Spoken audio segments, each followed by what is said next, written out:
may sabihin ako sa'yo. Sagutin mo. Sige, anong klaseng tanong yan? Sabihin mo nga, para alam ko. Ito kasi yung kuya. Ito yung kalabaw, tapos ito yung agos ng tubig. Tapos ito yung damo. Problema ng kalabaw, paano ang makakain ng damo?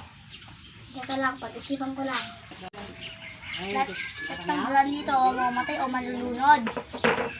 Ang problema ng kalabaw, paano ang makakain ng damo? Teka lang, pag-isipan ko lang. Kung di tatalon, Hindi maagos nukan. kung di magbangka, Wag, malakas ang agos ng tubig o di pumunta sa baba. sirit na nga lang ako, di ko alam.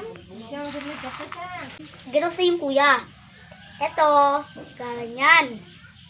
Tapos ito yung kalabaw, titingala siya, ganon. Tapos sabi niya, ito. Ganon.